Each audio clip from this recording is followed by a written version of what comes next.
Orgasmic enlightenment, where the sexual and spiritual come together.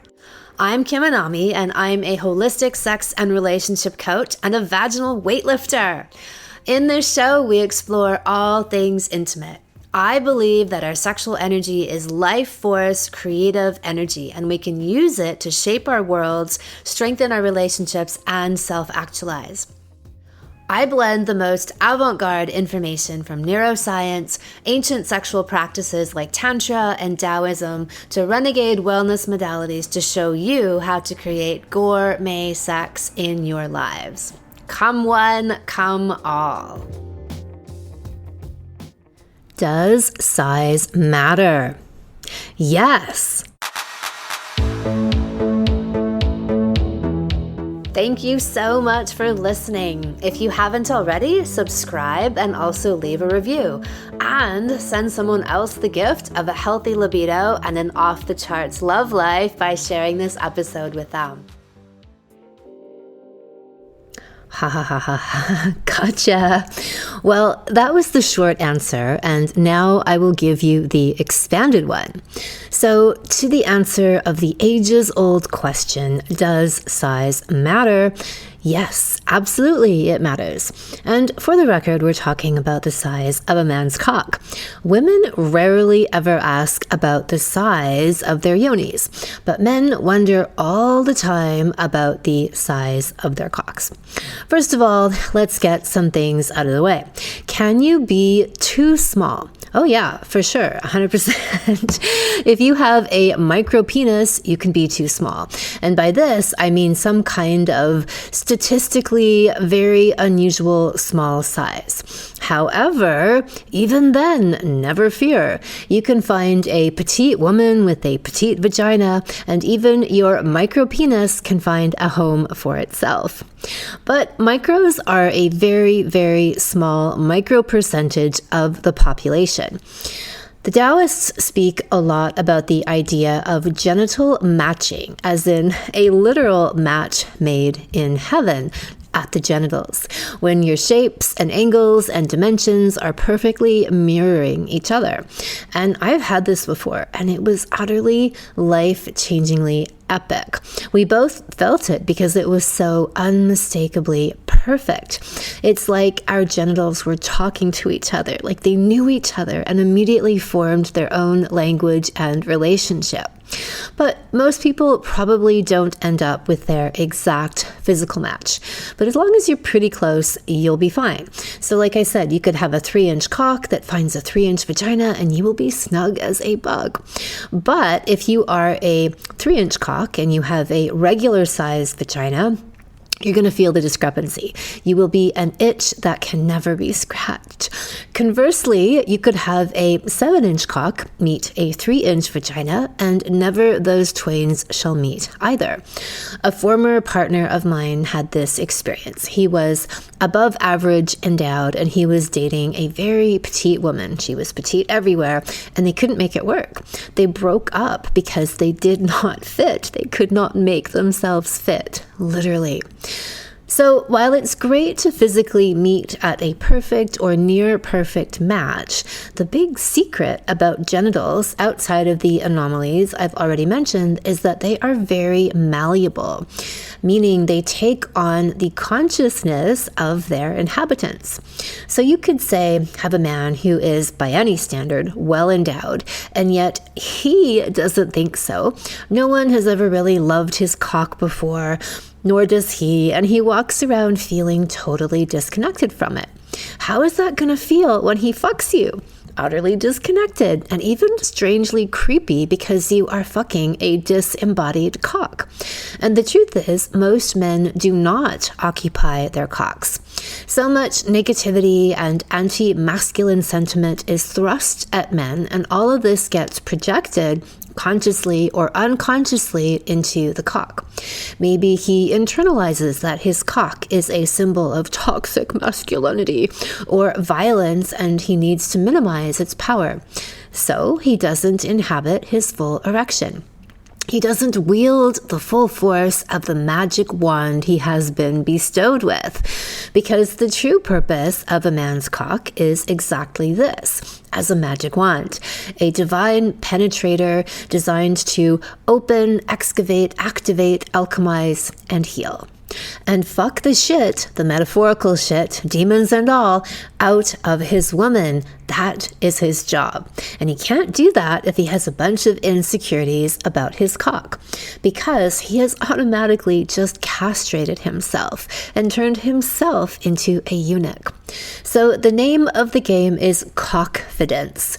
I have worked with men and had male partners who grew the size of their cocks simply by owning and inhabiting them, because prior to that, they never had. They apologized for their cocks. They wandered around sheepish and limp, wondering about them and hiding them. And as an interesting aside, I was in Italy recently and I went to visit a guy who was very masterful at his art and trade, which was some other form of art. He was wearing these very, very tight pants, and you could see the full outline of his cock. And I thought this was noteworthy because as much as women are encouraged to put their full chest on display with low cut and tight revealing shirts, men generally are not encouraged to do this and to highlight what they've got. But he did, and it was really sexy, and he owned it. He wore it well. His cock wasn't some disembodied part of his anatomy, but it was the full expression of who he was in the world. How many men truly own their cocks? This doesn't mean that you need to have it all out on display, but really, how many men really own and adore what they have? Not many that I've met.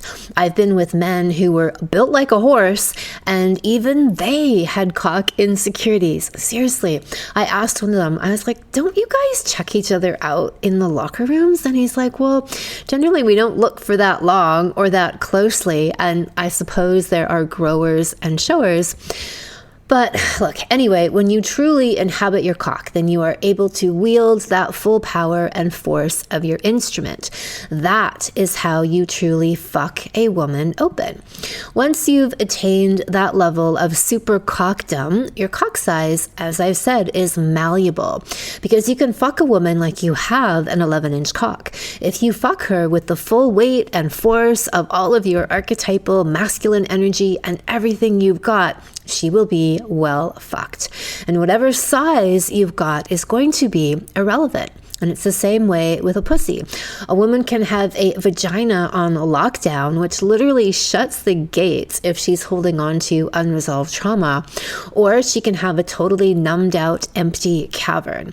Or she can have a sultry, luscious, ultra sensitive, handjob giving vagina that plays the flute. Like I said, genitals are malleable. They reflect the level of intimate connection you have with yourself and with them. One woman's flute player can be another woman's vagina dentata, which is the old Latin term for a vagina with teeth. One man's magic wand can be another man's soft-cooked spaghetti. It all comes down to you. Your cock is the barometer and expression of all that you are as a man. That is what you fuck your woman with. I have had men who are not well endowed fuck me into absolute oblivion because they fucked me with every fiber of their being, and that translated into every fiber of their cock. And I've had very well endowed men fuck me, and because they were so disconnected, they fucked me with all of their dissociation, and it repelled me. So yes, size matters. The size of your cockfidence, and that is something that you can grow. I actually teach men exercises in my Sexual Mastery for Men Salon to strengthen, lengthen, and widen their cocks, because yes, you can do that too. But again, unless you are truly inhabiting everything you've got, it doesn't mean anything. Owning your cock as a man is a big deal, because you have to own your masculinity, your power, your drive, your ambition, and your sheer force of nature. And when you do, it all comes together.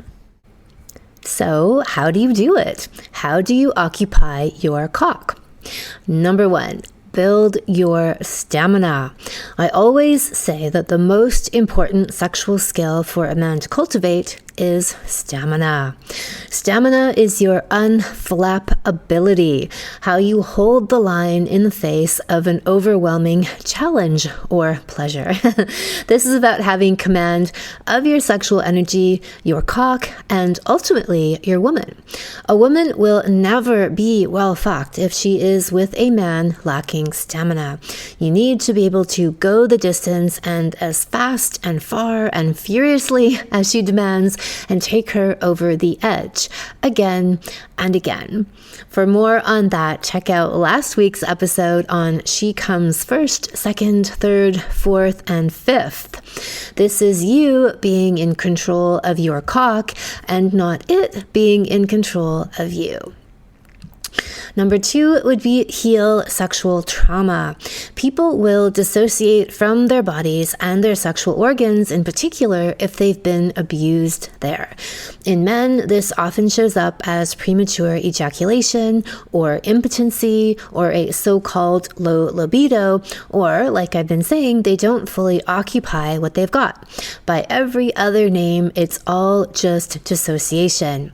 When you heal and alchemize any painful past experiences, you no longer have the fear and avoidance that keeps you from being present in your body and your cock.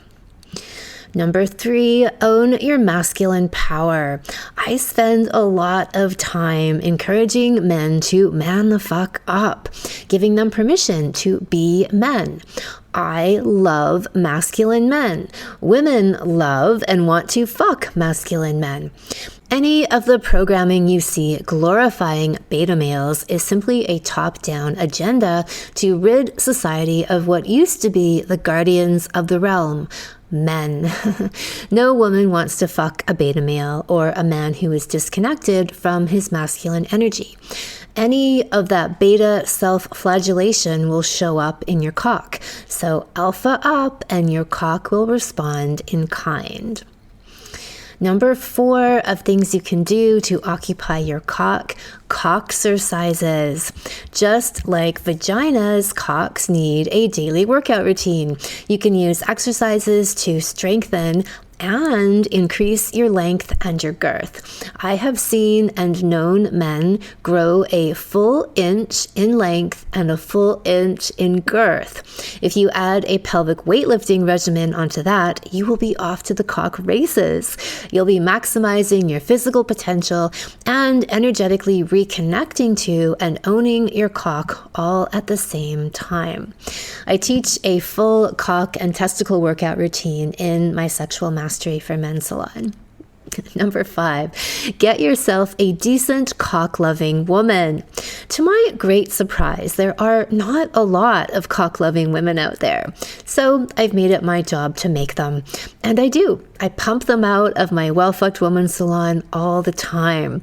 A woman who is afraid of cock or who doesn't love your cock can do massive damage to your cock esteem.